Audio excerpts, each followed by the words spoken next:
बंते जी को वंदामी, जय भीम।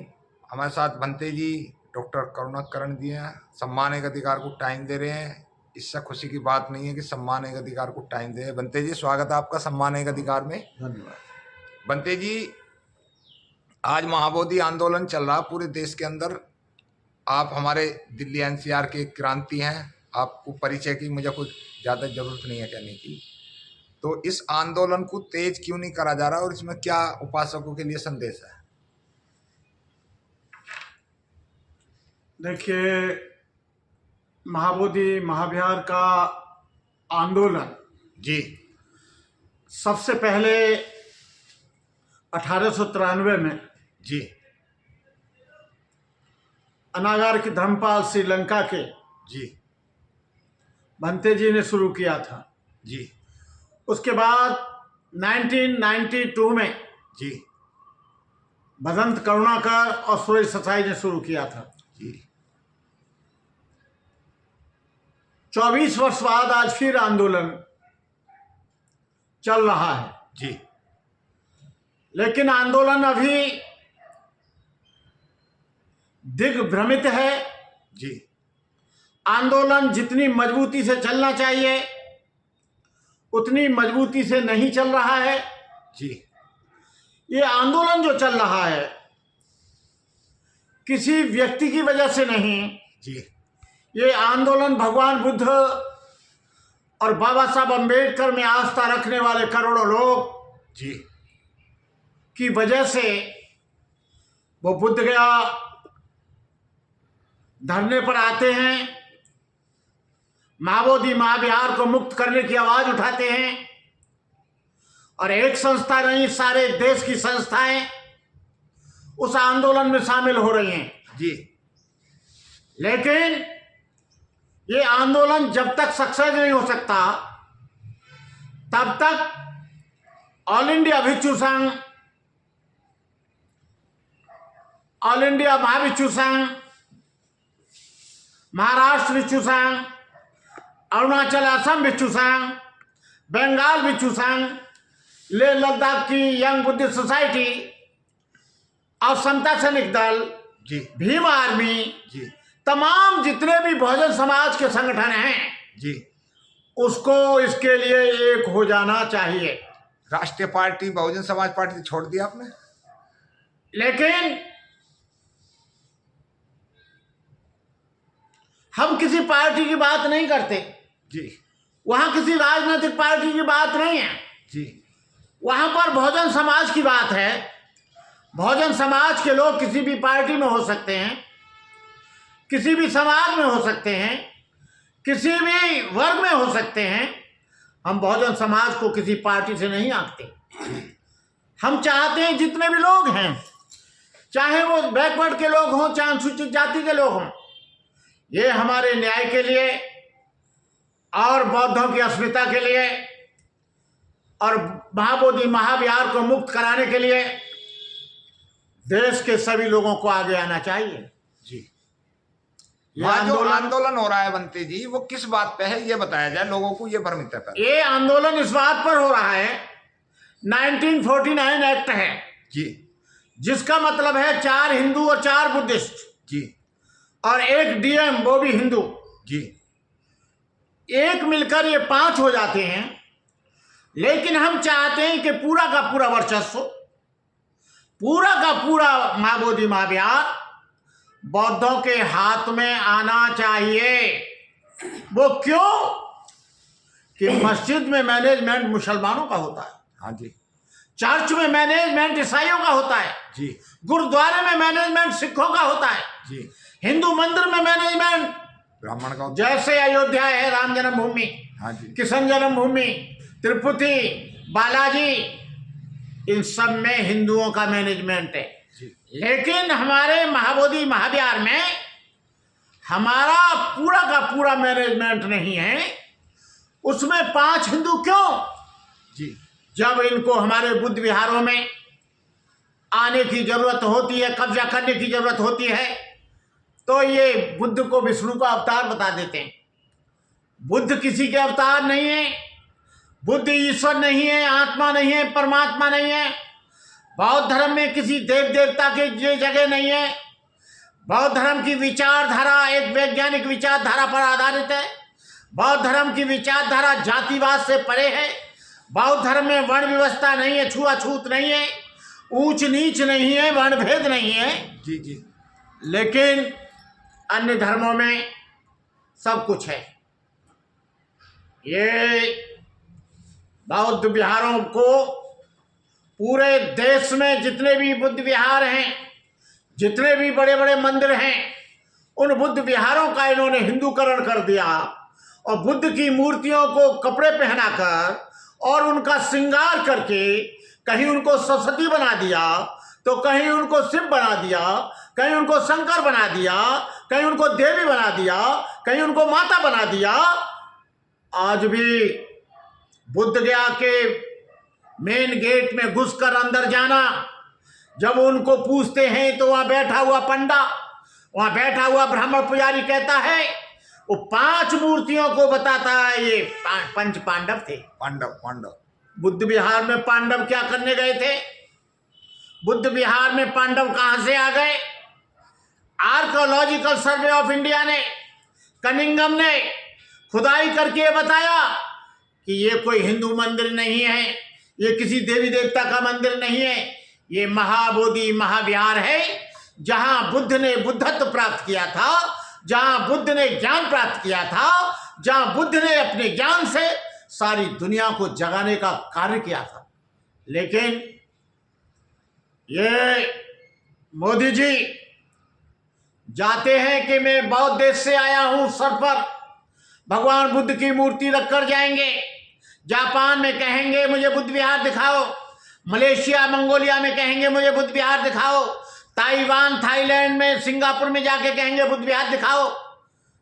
वहां कहते हैं कि मैं बुद्ध देश से आया हूं और यहां बौद्धों पर जुल्म होता है, अत्याचार होता है, उनके विहारों का हिंदूकरण किया जा रहा है, जबरदस्ती उन पर अनाधिकार चेष्टा की जा रही है। कैसे हम कहें? लेकिन अब जो आंदोलन हुआ है, यदि ये जब तक महाबोधि महाविहार मुक्त नहीं हो जाता, ये आखिरी लड़ाई है, तब तक ये लड़ाई अंतिम सांस तक चलती रहेगी। कभी कभी शासन प्रशासन हमारे आंदोलनकारियों को धमकाता है, डराता है, उत्पीड़ित करता है, थाने में ले जाए जाते हैं। तुम कितना भी जुल्म कर लो, अत्याचार कर लो, हम तुम्हारे जुल्म को सारी दुनिया में बताएंगे कि भारत जैसे लोकतंत्र देश में, भारत जैसे धर्मनिरपेक्ष देश में बौद्धों की अस्मिता को, बौद्धों के सम्मान को, बौद्धों के अधिकारों को कैसे कुचला जाता है। हम लोग चुप नहीं बैठेंगे। तुम कितने लोगों को जेल में डालोगे, कितने लोगों को मारोगे? कुछ बाबा लोग धमकी दे रहे हैं कि हम पुष्यमित्र सोंग के खानदानी हैं, हमारे अंदर खून बहता है। लेकिन हम भी बात बता दें, हम ही बौद्धों के कुल के हैं, हम भी अशोक सम्राट के कुल के हैं, हम भी कनिष्क कुषाण के कुल के हैं, और हम भी जो है भारत के वो निवासी हैं जिन्होंने इस देश को कभी गुलाम नहीं होने दिया। आप लोग कहते हो कि हमने मुगलों से लड़ाई लड़ी, लेकिन मुगलों ने यहाँ पर 450 वर्ष राज किया। आप कहते हो हमने अंग्रेजों से लड़ाई लड़ी, अंग्रेजों ने 250 वर्ष राज किया। तुमने कहा कि हम लोग बहुत मजबूत हैं, महमूद गजनवी सोमनाथ के मंदिर को लूट गया। केवल हम लोगों के लिए तुम मजबूत हो और बहादुर हो और क्षत्रिय हो। हम लोग शांति में विश्वास रखते हैं, अहिंसा में विश्वास रखते हैं, लेकिन कोई इतनी अति मत करो कि उसकी सीमाएं समाप्त हो जाएं। जब शांति भड़कती है तो वो क्रांति में परिवर्तित होती है, और क्रांति में परिवर्तित होती है तो वो कुछ भी करने के लिए तैयार रहती है। तुम हमारे बुद्ध विहारों पर कब्जा करोगे, बुद्ध विहारों का हिंदूकरण करोगे, हम चुपचाप बिल्ली बग्गी की तरह देखते रहेंगे। अरे पहले केवल भारत में बौद्ध धर्म था जब पुष्यमित्र था, आज बौद्ध धर्म सारी दुनिया के 28 कंट्रियों में है। तुम लोग कहते हो कि मुसलमानों के पैसे पर कूद रहे हैं, गल्फ कंट्रियों से पैसा आ रहा है। अरे पैसे की हमारे पास कोई कमी नहीं है, पैसा भारत में भी बहुत है। यहाँ पर बुद्धिस्ट लोग, यहाँ पर कम से कम 10 करोड़ लोग हैं। मैं देश के लोगों से कहना चाहूँगा, बौद्ध भिक्षुओं से कहना चाहूँगा कि इस आंदोलन को बौद्ध भिक्षु लोग चलाएं, भंते लोग चलाएं, क्योंकि उनमें त्याग और बलिदान करने की ज़्यादा क्षमता होती है। गृहस्थ आदमी इस आंदोलन को सपोर्ट तो कर सकता है, लेकिन कुर्बानी और बलिदान नहीं दे सकता, क्योंकि उसके पीछे उसका परिवार होता है, उसकी बीवी होती है, उसके बच्चे होते हैं।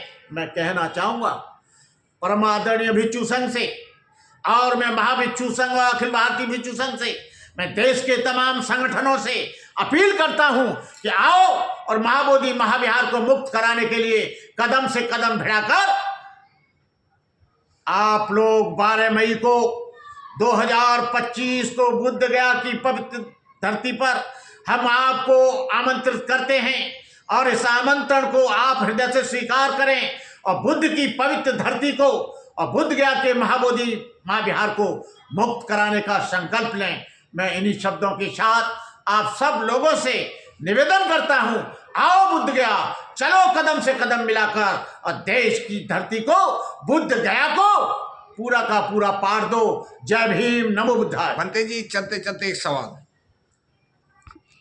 हमारे देश के अंदर 28-29 राज्य हैं, और लगभग जो ईस्ट वेस्ट है, ये जो है इस साइड में जैसे लद्दाख हो गया और पौंडीचेरी हो गया, या इस साइड का जो गुवाहाटी वगैरह हैं, ये सारे बुद्धिस्ट स्टेट हैं। सिक्किम हो गया, इसी तरीके से। तो ये बुद्धिस्ट बनते जो हैं, हमारा एक नेटवर्क नहीं बन पा रहा है, जैसे आज आवाज उठ रही है पूरे देश के अंदर। नेटवर्क का ये मतलब है कि अभी तो अम्बेडकरवादी जो बने हैं 1956 के बाद, 14 अक्टूबर 1956 के बाद, उन्हीं लोगों का पूरा जोश खरोश और रोष दिख रहा है जी। लेकिन अरुणाचल, असम, मिजोरम, मेघालय, त्रिपुरा और लेह लद्दाख, वेस्ट बंगाल जी, इन लोगों को भी आना चाहिए। हम उन लोगों को भी आमंत्रित करते हैं, लेकिन है क्या है, कुछ भिक्षु आरएसएस और बीजेपी के पिट्ठू हैं, वो डरते हैं, उनको तनख्वाह दी जाती है, उनको पैसा दिया जाता है, इसलिए बहुत से भिक्षु पूरा का पूरा नहीं आ पाते हैं। इसलिए हमने इस आंदोलन को हिमालयंस लोगों को दिया, लेकिन हिमालयंस लोगों से निवेदन है कि आप लोग अरुणाचल से, असम से, मिजोरम से, मेघालय से, त्रिपुरा से, लेह लद्दाख से सारे बुद्धिस्टों को लाने की कृपा करें, जिससे कि आंदोलन को गति मिल सके और आंदोलन सुचारू रूप से, सुनियोजित ढंग से महाबोधि महाविहार को मुक्त कराने के लिए पूरी तरह से मजबूत हो सके। 12 मई का स्पेशल क्या है? बस 12 मई का आपने आह्वान करा था। 12 मई को बुद्ध पूर्णिमा है जी, और ये बुद्ध पूर्णिमा दुनिया में बहुत महत्वपूर्ण होती है। हाँ जी। बुद्ध को उसी समय बैसाखी पूर्णिमा को ज्ञान प्राप्त हुआ, उसी दिन उनका परिनिर्वाण हुआ और उसी दिन उनका जन्म हुआ। जी जी। ये 3 घटनाएं उस दिन हुई, और दुनिया के बौद्धों के लिए अब के सारे लोग अपने बुद्ध विहारों पर बुद्ध जयंती नहीं मनाएं, वहां पर मनाएं जहां बुद्ध को बुद्धत्व प्राप्त हुआ था। जी जी, बहुत बहुत साधुवाद सम्मान एक अधिकार को टाइम देने के लिए। Okay okay. और कुछ भंते जी उपासकों के लिए कुछ आह्वान कर दीजिए, ताकि लोग ज्यादा से ज्यादा आंदोलन करें, विज्ञप्ति दें, या मैं चले वहां आप भी जाएंगे? उपासकों से कहना चाहूंगा, 12 मई को मैं भी पहुंच रहा हूं जी जी, और 2 अप्रैल को बहुत बड़ी अभी मीटिंग है जी, पूरे देश के संगठनों की, उसमें भी मैं जा रहा हूं। और मैं कहना चाहूंगा कि आप अपने बल पर आएं, अपने खर्चे से आएं, और किसी भी भिक्षु को आंदोलन के लिए पैसा न दें। आंदोलन पर आकर बहुत भिक्षुओं को पानी दें, फ्रूटी दें, चाय दें, बिस्कुट दें, नगद पैसा किसी को भी नहीं दें, जिससे कि भिक्षु कुछ खाकर और कुछ पीकर और कुछ फ्रूटी पीकर फैंटा पीकर और बिस्किट खाकर उस आंदोलन को मजबूती के साथ चलाएं, क्योंकि आज चुरकुट लोग बहुत घूम रहे हैं। आंदोलन जब से शुरू हुआ है तब से चंदाखोरों की बाढ़ आ गई है, और इतनी जोर की बाढ़ आई है कि सबने अपने एटीएम और पेटीएम और बैंक खातों के नंबर दे दिए। समाज के पास कोई हराम का नहीं है। समाज अपनी मेहनत की कमाई को अपने तरीके से खर्च करे, और पैसा देने की जरूरत नहीं है। वहां पर टेंट की जरूरत है, पानी की जरूरत है, भोजन की जरूरत है, चाय की जरूरत है, खाने की जरूरत है, टूथपेस्ट की जरूरत है, छोटे छोटे रुमाल की जरूरत है, छोटी छोटी डिस्पोजल गिलास और थाली की जरूरत है। पैसा देने की कोई जरूरत नहीं है। खाम खामे और आप लोग थक जाएंगे। लेकिन मैं इतना जरूर कहूंगा कि आंदोलन में आप आए, और वहां पर जो आवश्यक चीजें हैं वो भिक्षुओं को, आंदोलनकारियों को अच्छा भोजन, अच्छा खाना, अच्छी दाल, अच्छा जो है चावल, और अच्छी चीनी, अच्छी चाय, और अच्छा ये टोस्ट, ये सब चीज वहां पर यूज करने की दें। पैसा नगद किसी को भी नहीं दें। लोग कोई ट्रस्ट के पास कुछ तो होगा, ट्रस्ट का अकाउंट, ट्रस्ट जो चलती है जिसको अभी कोर कमेटी 2 तारीख के बाद बनेगी। जी जी। अभी ट्रस्ट कुछ नहीं है, ऐसे हचपच चल रहा है जी। न कोई कोर कमेटी है, न सेंट्रल कमेटी है जी। अभी पूरे देश के स्टेटों की कोई सेंट्रल कमेटी नहीं है जी। उसके लिए कोर कमेटी डोनेशन की बनेगी, और डोनेशन कमेटी में कम से कम 10 लोग होंगे। 2 लोग ऐसे होंगे, 4 लोग जो पैसा वहां लेंगे। जी जी। 4 लोग ऐसे होंगे जो बैंक में जमा करेंगे। जी। 2 लोग ऐसे होंगे कि ऑडिट करेंगे। जी। 2 लोग ऐसे होंगे जो कितना आय हो गया, कितना व्यय हो गया। जी जी जी। Okay, done. बहुत बहुत धन्यवाद, साधुवाद। भंते जी हमारे साथ, करुणाकरण जी, और हमारे मेरा आप अपना नंबर दो भाई। 1 मिनट इधर तो देखो।